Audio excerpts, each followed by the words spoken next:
SwayamPrabha. Digital India. Educated India.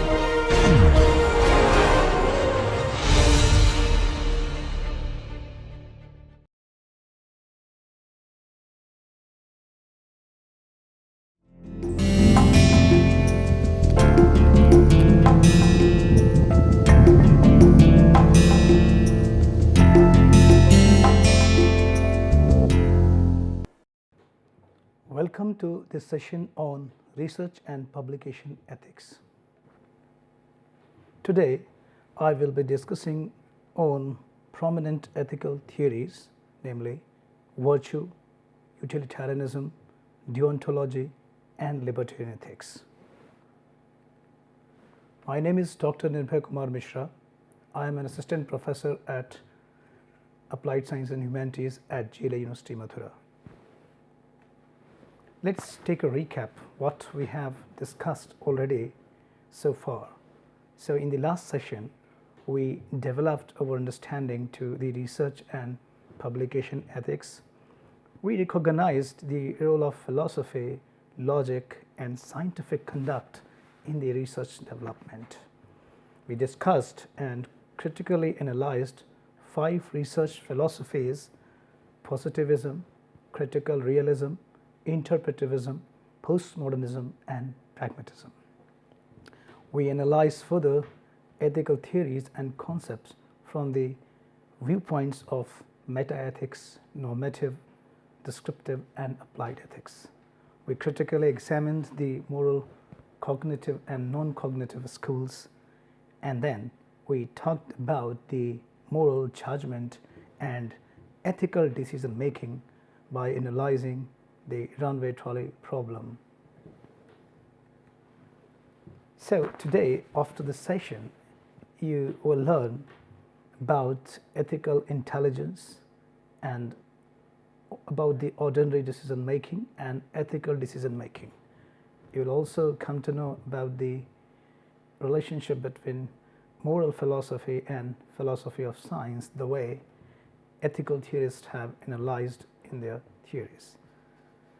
We will also talk about prominent ethical theories, namely virtue ethics, utilitarianism, deontology, libertarian ethics. Then you will have the idea about these prominent ethical theories after this session. We will also discuss about the doctrine of double effect that we have discussed in the last session. Today, we will try to analyze this idea from the viewpoint of research ethics also. So, you will also come to know about the role of ethics in various research disciplines. In the end, I will be discussing the case study, namely the case of privacy. Through that discussion, you will have the idea how to analyze ethical issues in various disciplines. So before I start any discussion further, let us try to understand the fresh researcher's perspective that I have developed in the last lecture. Since this is the mandatory course, all researchers need to develop general understanding about the ethics, philosophy, logic, and the other ethical ideas. Keeping that in the mind, I'm trying to give you the views from ethical theories and ethical ideas so that you can develop kind of understanding to ethics so that you can apply in your various research disciplines. So let me start with this idea of ethical intelligence. In order to understand what ethical intelligence actually means, let's try to analyze it from the viewpoint of emotional intelligence, psychological intelligence, and rational intelligence. So of course, emotional intelligence is to handle the emotions with reason. You cannot be reactive in an emotional situation if you are a rational person. You try to understand why a person is having the emotional reactive attitude. So you try to understand the reasons behind any emotional response.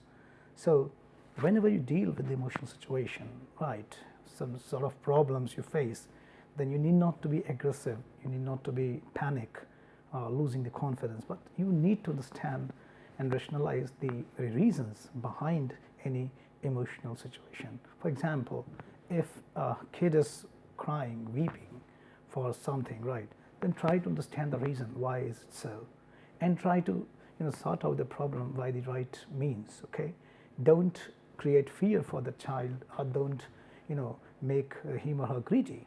Rather, try to understand the behavior of a child in terms of the reasons of the how child is behaving. So emotional intelligence, of course, it involves emotions, it involves understanding the reasons behind our emotions. Further, psychological intelligence is the way we understand the human tendencies, how human behavior is formed, and why a human is acting in a particular way. So that's where we try to understand why a person is acting with certain psychological reasons. Of course, psychological intelligence involves psychological understanding and psychological reasons to understand the behavior.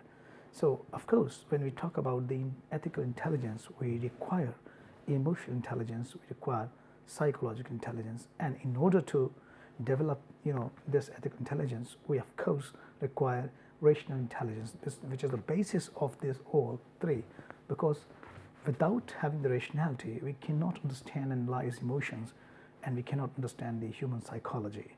So let's try to take the example, right? Let's try the example that a professor and a student relationship, right? And the student did not do well, and now he is failed in the exam. Now, professor can tell directly to that student, but that student is, a kind of emotional chap, right?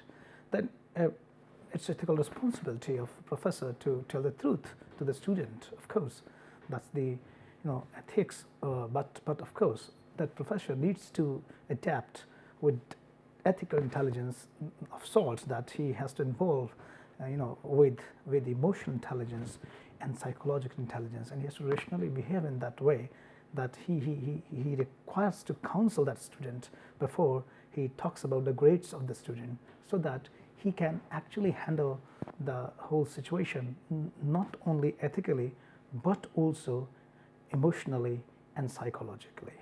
So further we move to understand the idea of ordinary decision making, as we discussed about the moral judgment in the last lecture. Here we need to understand how do we ordinarily decide in ordinary situations as a normal human being. So let's try to understand the factors of the ordinary decision making. So of course, if you analyze, our ordinary decisions are most of our decisions are self-interest oriented, right? And then we always try to focus on three human factors: goodness, happiness, and pleasure, right? And then of course we try to see our profits, right?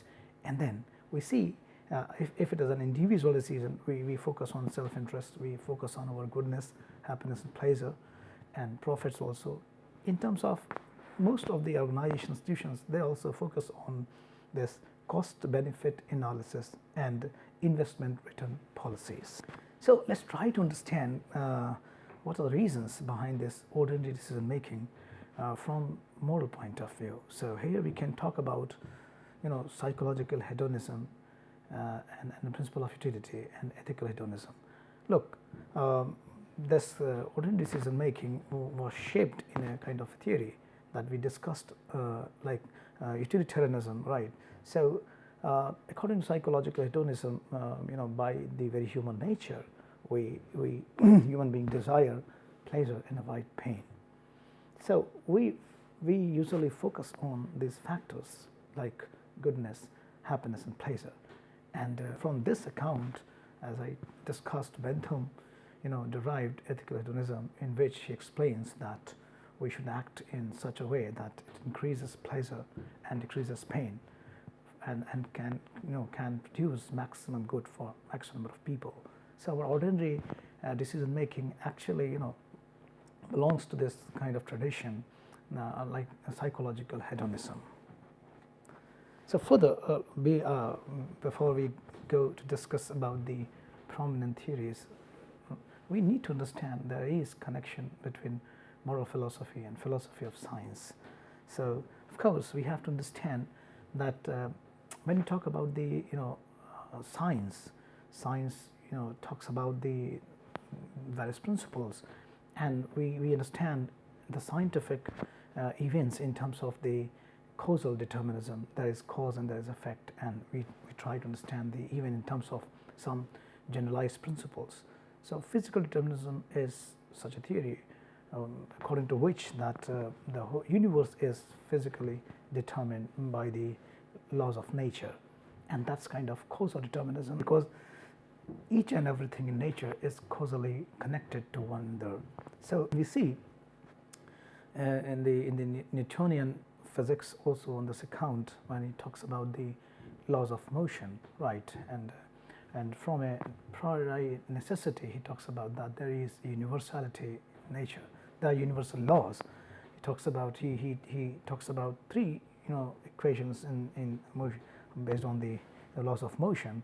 The first equation, as we know, is v is equal to u plus at, right, and the second equation we know v squared is equal to u squared plus 2as, and the third equation is equal to s is equal to ut plus half at square.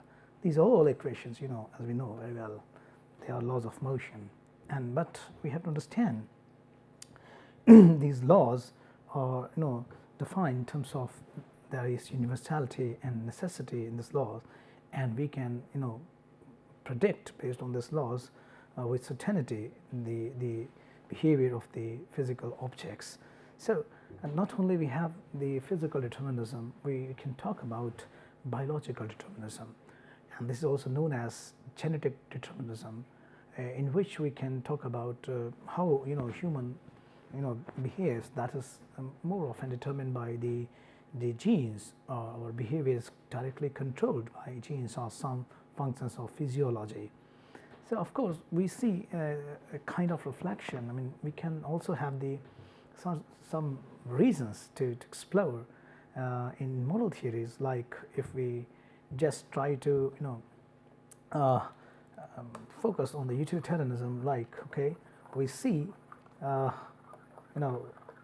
right, we see in the utilitarianism they focus on the Bentham, as Bentham focused on these two factors of human nature, thus pain and pleasure, and he also talks about the appetite and satisfaction. So of course Bentham takes these two factors, and he talks about that human behavior is controlled by these two master sovereigns. And then again, when we talk about the J.S. Mill, in his book on liberty, he emphasized on the human nature in a different way, because he gives importance to human mind and the faculties of mind, like thinking, reasoning, choice, and higher order pleasure. So he emphasized on choice, because when you make a choice, actually you use your reasons, and that's independent reason to make your choice, right? And when he talks about the higher order pleasure, he again emphasized on the human faculties of mind. So we see again in the deontology the way Kant develops the moral system in the groundwork of the metaphysics of morals, where we see that he tries to defend the moral law based on a priori reason, because on the a posteriori reason it's almost impossible. We can't have the all data of the moral world, and we cannot fix this based on the a posteriori reason. So we have to somehow discover the a priori reason for the moral laws, possibility of moral laws, like we have the laws of nature. Further, let's focus on these three prominent ethical theories that we are going to talk about in this session. So let's talk about the consequentialism. So we have three different ethical theories. We can see we have the first model, which is consequentialism. So these are the consequentialist theories. We can say CT stand for the consequentialist theories. Such theories actually focus on the consequences. They don't focus on the actions, rather they focus on the results. That's why it's a consequence based ethical reasoning, and here we have two scholars Jeremy Bentham and J.S. Mill. The other point of view, we have the contrast theory, that is deontology, and in deontology we briefly discussed in the last session. This is not, it is non-consequentialist theory, we can say NCT, that's a non-consequentialist theory, right, in which Kant developed a system, a moral system, which is based on the duty, rationality and freedom. And we have the third major ethical point of view, which is known as virtue model. Aristotle developed this model and he emphasized on the idea of character and the merits. So let's try to understand the consequentialism, utilitarianism, what Bentham developed, and he wrote this book, Utilitarianism also. So let's first discuss about the utilitarianism, how Bentham defined. So let's take his famous quote. He talks about that given the quantity being of the pleasure being same, Pushpin is as good as poetry. Here he says that if the quantity of the two pleasures same, then we cannot have any qualitative difference between the two pleasures. So he doesn't make any qualitative difference amongst the pleasures. For him, what matters only pleasures. So he also developed the pleasure calculus, in which he talks about the 9 factors. Some of factors like intensity, so we can quantify our pleasures and we can differentiate two pleasure in terms of different quantities, and there we can prefer the pleasure which is more intense than the pleasure which is not. And then we have the proximity, that the closer pleasure is preferable than the pleasure which is far. And then we understood that how Bentham derived this theory from the psychological hedonism. Now moving to the discussion of Mill. Mill wrote this book on liberty, and Mill emphasized on the rule-based utilitarianism, because rule actually can organize our actions, and then utility can be also organized in that way. So as I told you, Mill emphasized on the very nature of human being. Rather, when we compare these two scholars, Bentham and Mill, we find that Bentham focused more on the biological human nature and on the pain and pleasure, and that's we can understand even pain and pleasure are the animal instincts. Even animals can have this pain and pleasure, but how human beings are different, that idea we find in the writings of Mill, when he talks about that human beings have the faculties of mind, different faculties of mind, like thinking, analyzing, perception, differences, and making a choice. So in his famous quote, Mill says that it is better to be Socrates dissatisfied than a fool satisfied. Interesting quote.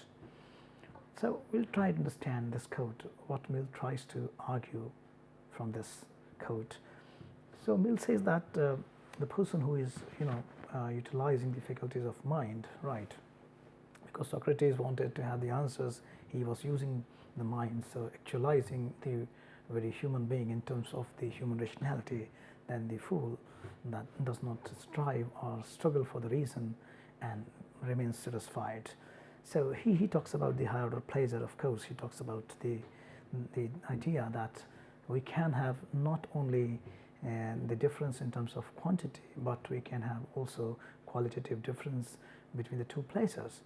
Like if we take the example, smoking is injurious to health, right? If we talk about the Bentham, that if it maximizes your pleasure, and if you have two pleasures like smoking and playing badminton, and you drive equal pleasures in both, then Bentham would say that you can choose any. But when we ask the same question to J.S. Mill, then he will have a different answer. He would say that when you analyze the two pleasures, you find reasonably and scientifically that smoking is bad habit and it injures your health. So you have a better choice. You have a higher order pleasure, that you should go for playing badminton than smoking. So after that discussion, let's move to Kantian deontology. So Immanuel Kant develops this system known as deontology. and that's very, very different moral system in which he focused on the idea of reason, rationality, freedom, sense of duty, and he endeavored to develop this supreme principle of morality, what he calls categorical imperative. Then he also talks about the different formulations of this categorical imperative in terms of the principle of humanity and idea of goodwill. So further, let's move to understand the how Kant develops this system, and we'll try to understand again the relations between the moral philosophy and philosophy of science in the discussion of Kant. So Kant develops the idea of moral words. So let's try to understand. There is two kinds of what we can say. We have now two kinds of words, right? So we can have two kinds of words possible. So one kind of word, that is what we can say is PW, that is physical word, what Newton defined in his theory, right? So he talks about that this physical world is governed by the laws of nature, and these laws of nature, they are universal, right? They are uniform, and there is necessity in these laws, right? So of course, if we observe the laws of nature or the laws of motion, what Newton defined, he talks, there is kind of universality and uniformity, necessity. If we throw an object in the air, it comes down, and this behavior, physical behavior of the objects, we find universally proper, uniform, and there is necessity in such laws. So of course there is a priority involved in the laws of nature, and we also find that kind of determinism in biological laws also, in terms of the genetic sort of determinism. There are certain things which we cannot even practice on our freedom, for which we have to depend on causal determinism, right? Like we have different kind of organic systems, some we cannot control, right? Likewise, we cannot control our heartbeat, right? And we can control our movements of the hand based on our biomechanics. So Kant endeavored such a moral system like this universal, uniform, necessary system. So he wanted to develop the morality which underlies the universality, uniformity, and a kind of necessity also in moral practices, right? So he developed this point of view further, talking about the moral words. So he wanted this universality, uniformity, and necessity in his what he calls the moral word, MW, that we can say it's a moral word, right? This Kantian moral word. But the problem, there is a problem, kind of problem he faces, that in this physical world we see there is determinism, right? But we cannot take this determinism in the moral world, because it will deny the human freedom. So let's try to understand further how he talks about the freedom, how he develops the idea of rationality, and how he develops the principle of, supreme principle of morality. So what matters as motive is the mark of deontology, because he emphasized on the intentionality of the human being, right? So he talks about two kinds of imperative, moral imperative. Imperative is the moral command, to do something or to refrain from doing something, right? So he talks about two kinds of reasons, right? One is the hypothetical reasons. So and that's the hypothetical reason means the reason which is conditional, based on certain terms and conditions. Okay, so based on condition, when you practice an action, that's the hypothetical action. So let's say that when you are conducting your research, and you have certain aims to achieve in research, right? You want to achieve certain result, then what you do, you commit falsification, you manipulate with some data, you take some other data and you develop some research papers. That's where you want to make your research good, or you want to publish some paper, but actually what you do, you don't respect your actions, which is not moral. So in hypothetical action, your aim is not you are not focusing on the means, but you focus on the ends. That's the problem. Okay, that's why it's hypothetical, because it's based on the external reasons, and the aim is different. So on the other hand, we talk about the categorical imperative, which is the second type of imperative we can talk about. And categorical imperative, on the other hand, is unconditional, and that is about follow the right research ethics. I mean, when you follow the right means, okay, and only you emphasized only on means, means rules, or you can say the principle of action, or the very values that enforce the action. You respect the morality within itself, and that's where we can understand the concept that is something can be good in itself, right, and something can be good for other reasons. So when you practice morality, that is something which is good in itself, right, you respect the morality in that way. Actually, that is the way you respect morality categorically. There you don't mind any condition. That's your unconditional morality, and that is where you can have a difference between the two kinds of actions, good in itself and good for other reasons. So action itself is worthy as duty. Respect elder in this moral, mind the respect. When you mind the respect alone, not what the results, the respectful behavior will produce something for you. You don't mind that. You only mind the value in behavior and respect the morality that is good in itself. That's where you actually behave categorically, respecting the morality. Now, let's try to understand further the idea of freedom. Actually, that's very important discussion in the deontology. So we can have the two different ways of acting morally, right? We can have the one way acting heteronomally, and one way we can act as autonomous action.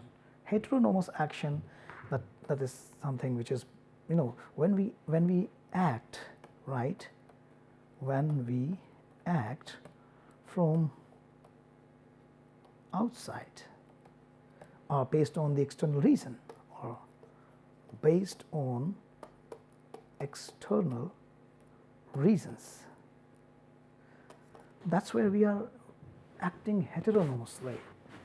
Okay, so when we act from outside and it is based on the external reasons, our action is heteronomous action, while when our action is not based on any external condition, okay, we are acting by our own reason, right, and that's where it gives you freedom, right. So for autonomy is a kind of freedom, right, which is acting from inside and having your own reason, and that's where we have to understand the idea of freedom further in the Kantian discussion, which is based on the idea of reason, right. So what he explains, we are free and free by reason, and what can be the reason on the basis we can be really free, that we need to understand, and that's where we have analyzed here that the reason cannot be hypothetical, because if we follow these hypothetical reasons, then we will be governed by our any external factors like pain, pleasure, appetite and satisfaction, or any other goals. So that would be hypothetical morality, and with this hypothetical morality we cannot be free. So we can be free by reason, of course, but the reason has to be categorical reason. All reasons cannot give you freedom. The reason can give you freedom which is your own reason. That means you are the author of your reason. So when you becomes the author of your reason, right, then actually this kind of reason gives you freedom. That's what Kant tries to say. And there he says that he talks about the very good idea that he calls the maxim. So he talks about the maxim and the moral law, right. That's interesting discussion. In his discourse we find maxim and the moral law. So maxim we can make moral rule for our life, right, of course. But the moral rule should be universalizable. So he talks about the universalizability is the condition that turns something, your maxim, to moral law. So that's where when you act according to your maxim, and your maxim can be universalized, right, then actually that maxim is as a kind of expression of moral law also. So let's try to understand in Kantian discourse. These are the three important ideas we will discuss. First is the categorical imperative, what it talks about. We have discussed also. So categorical imperative is the imperative which is unconditional and which is not based on any external reasons, and which can be universalized also. So let's talk about the two expression of this categorical imperative in Kantian discourse. First, the principle of humanity. So that we have to mind even the researchers also. So according to principle of humanity, treat humans always as an end and never as means. Okay, and why, for the human respect we have to understand some reasons from the Kantian discourse, because he say that human beings are different from the object and animals, because human beings can act and choose freely. And then there's another idea which is interesting, that's the idea of goodwill. So that's the idea of good motive. According to Kant, any virtue, right, like beauty, knowledge, power, all virtue can be have the wrong motives also, right, if they are practiced alone. Like a powerful person can exploit the weak, or a knowledgeable person can befool someone. So any motive, unless it is performed with the good will, the good motive, cannot be moral and morally right. And that's the idea of goodwill, that you need to have the goodwill when you perform morally, and that's where you can actually follow the right course of action. Now let's make a comparison in terms of deontology, East and West, and this comparison we find in the researches between the niskam karma and categorical imperative. In the niskam karma, in the Bhagavad Gita, we have a sloka, karmanne vadhikaraste ma phalesu kadachan ma karm phal heturbu mate sarvusha karmani. According to the sloka, always emphasized on the actions and be detached from the results. Mind your actions, not the results. Same philosophy, moral philosophy we see in the categorical imperative also, but there is one difference. That is in terms of the moral agency. So moral agency, of course, is the capacity to perform a moral action, and that capacity requires the rationality, and this capacity requires rationality. It also requires the freedom and the physical capacity, right? Physical capacity to perform an action. So yes, of course, these all three, 2, 1, these are the preconditions for moral agency. But we see that in the deontology developed by Kant, we see that he gives this moral agency to all the human agents, while when we compare to niskam karma, then we don't find this kind of free moral agency in Bhagavad Gita. and that's where the Srimad Bhagavad Gita has a different religious context to understand, and while we have the deontology developed by Kant have a different context to understand the ethics. Now let's move to the our third discussion. So now let's move to the third ethical theory, which is Aristotelian virtue theory. So in this theory, first we see that this is the most ancient normative model, right? So Aristotle talks about attributive justice, that what you deserve is based on what virtues you have or what attributes you have in your character. That's why it's known as attributive justice. He talks about the moral desert, that what you deserve on your actions. If you act virtuously, you must be rewarded. Viciously, you must be punished. So another discussion we find in the Aristotelian discussion, that is between the teleology and versus teleopathy. Let's try to understand it. So according to teleology, if you understand the very purpose of action rightly, and you perform that action by the right means, then of course you act according to teleology. On the other hand, either you misunderstood the purpose of action, or you perform that action by choosing wrong means. That would be teleopathy. So of course we have to understand, in research we can have a teleology with a good purpose to conduct the research with all research ethics right, and the way we have to conduct right.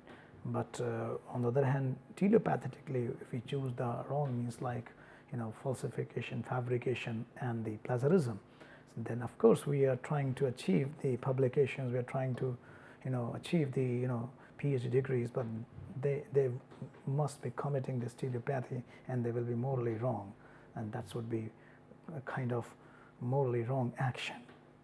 So of course what we see in the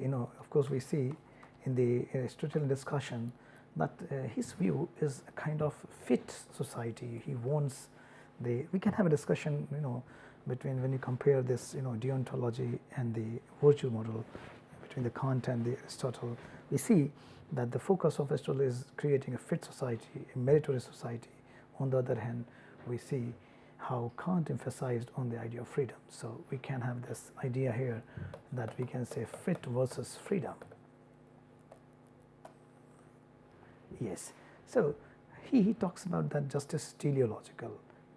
The purpose of justice to create a better society. So people deserve on their virtues, qualities, what they do follow in their character, right? So character is developed over a period of time. It is composed of virtues and vices. So that discussion we have done. So let's try to understand to the example. In one of his famous example, it will say, who deserves the best flutes, right? He talks about that if you have to distribute best flutes, then to whom you will offer the best flutes. Of course, the answer is not that who is interested in flute playing, or who is needy, or who enjoys it, or who can afford the best flute.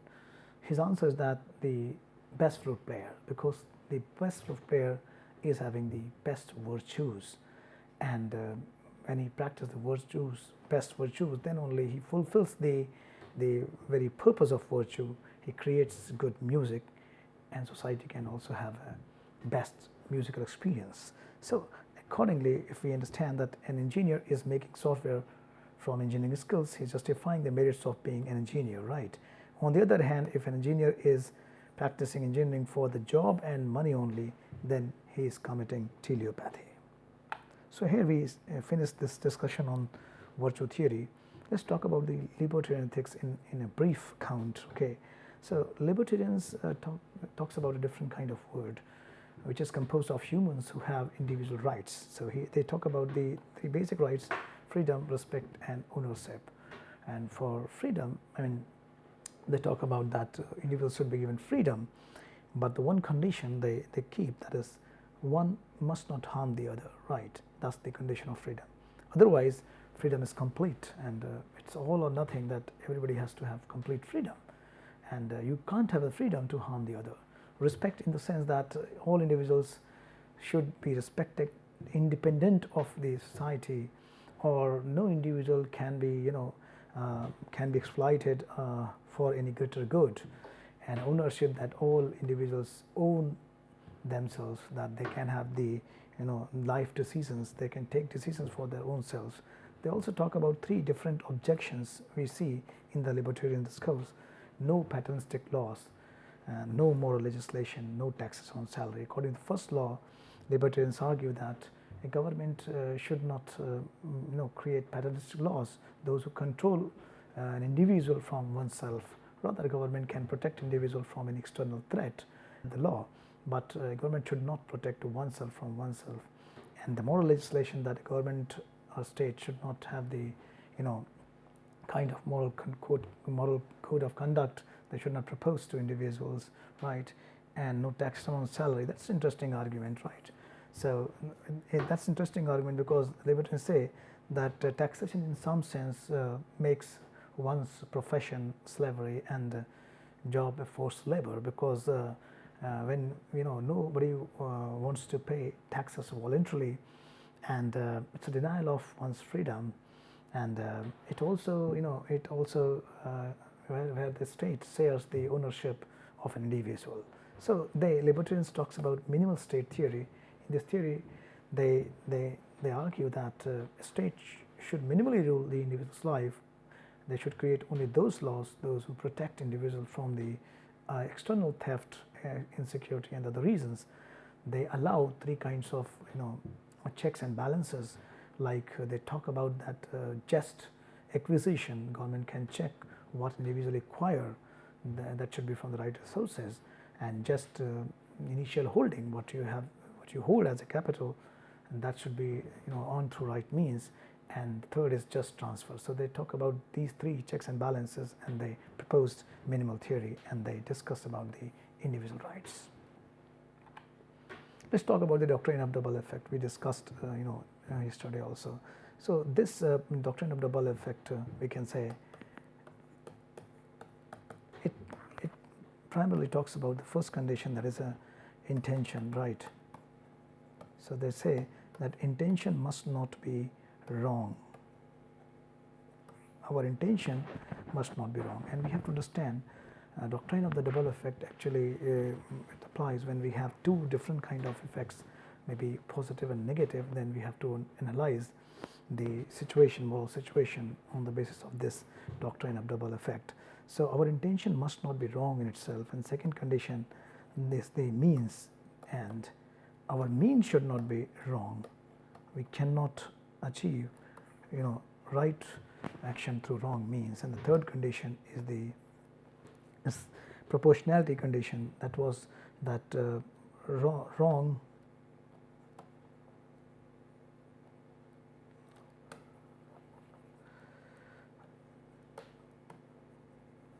can be should not be more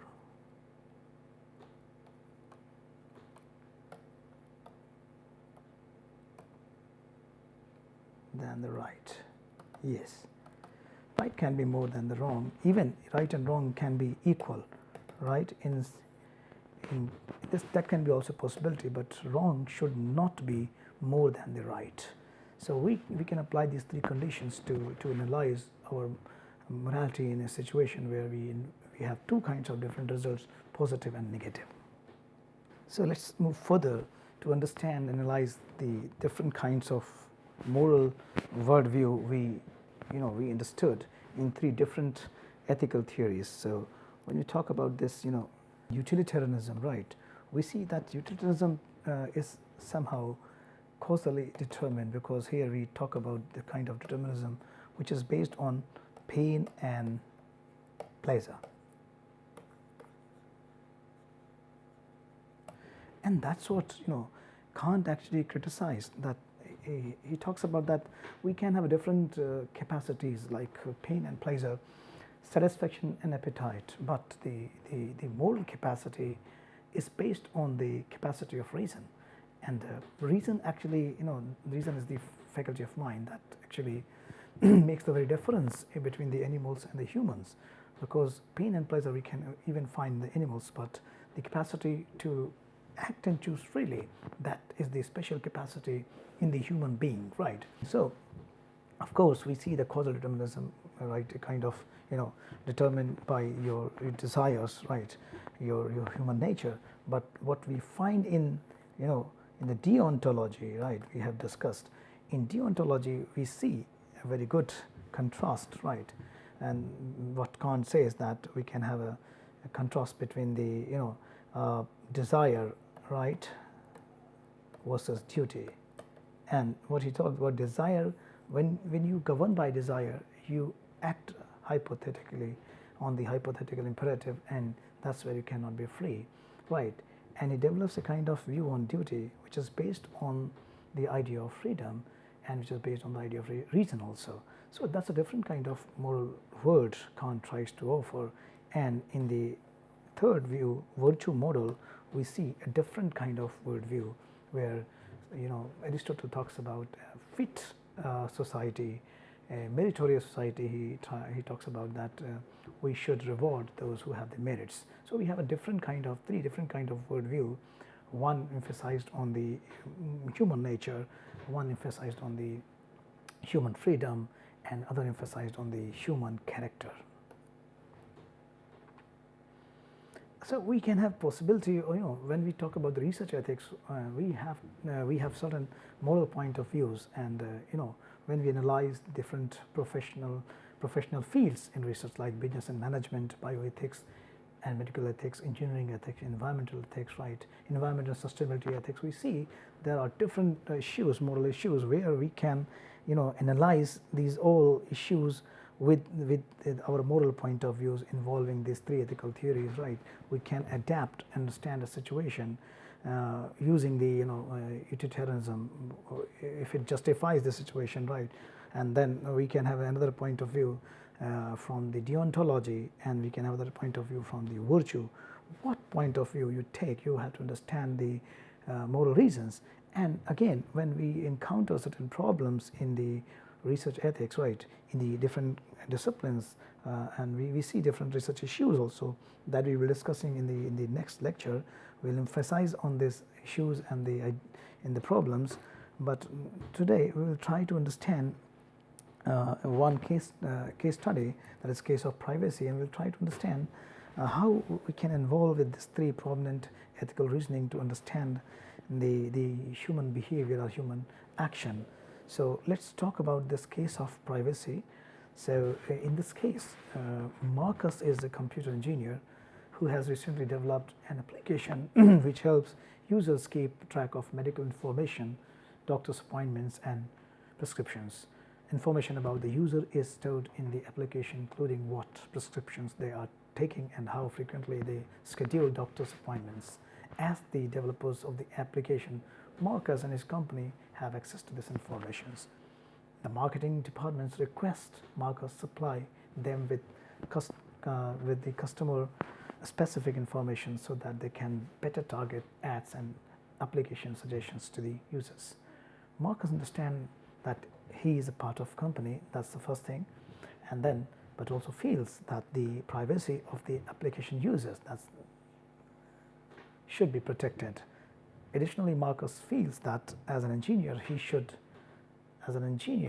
right, he should be responsible to those who use this technology. So it's a very small case study, and we will try to analyze this case study. We have two basic questions.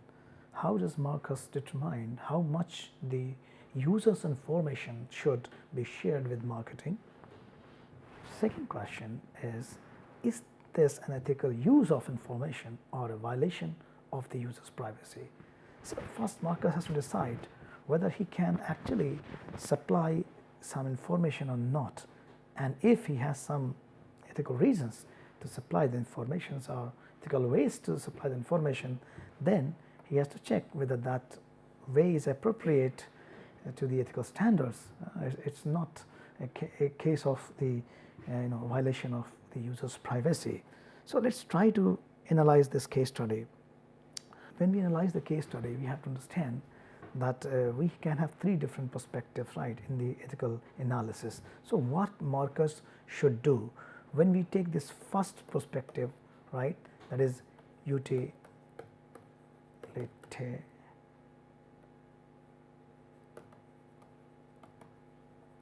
Yes, we take this point of view, utilitarianism, then we have to understand is maximizing goodness for maximum number of people.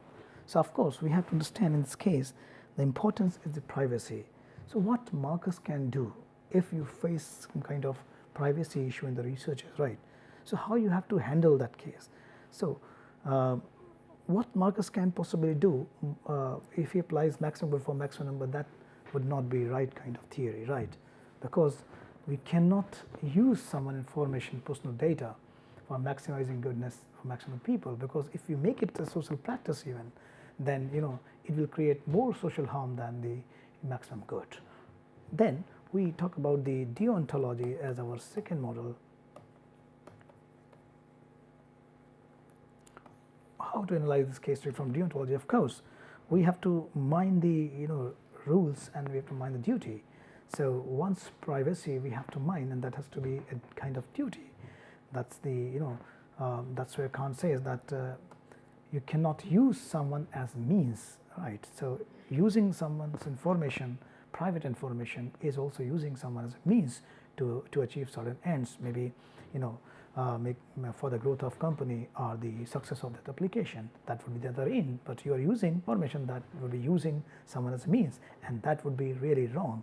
So we have to protect privacy, and we cannot simply go for this utilitarianism to maximize goodness for maximum people. Then what to do? Then we can have ethical way. What Marcus can do, Marcus can ask to users whether they want to share the informations or not. So for that, Marcus can design a form and can send to everyone through the application to take their permissions. And Marcus can also do that, he can categorize the information in terms of the private informations, health profile information, disease based information, and Marcus can give the access to all users to allow which informations they want to share.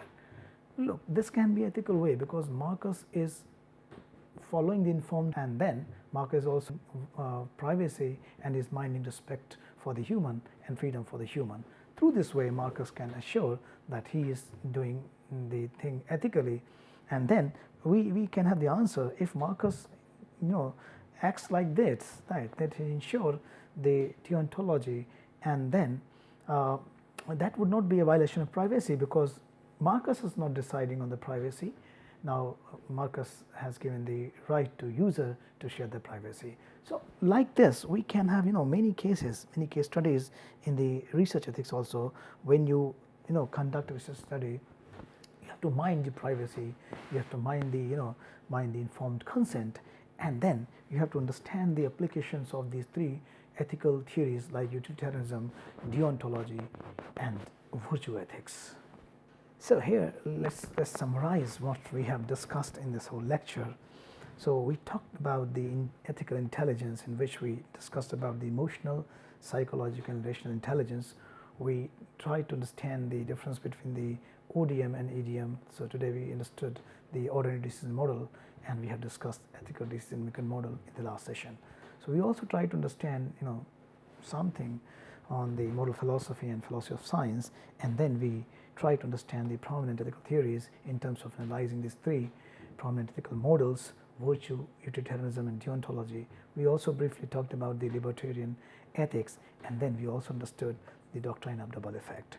In the last, we tried to understand about the research ethics, then we tried to understand the moral worldview, and then we tried to understand ethical issues in various research disciplines, and finally we discussed the case of privacy, and we made this ethical analysis to understand how we can resolve some ethical issues even in the in different disciplines and in the research. These are some references you can go through. Thank you.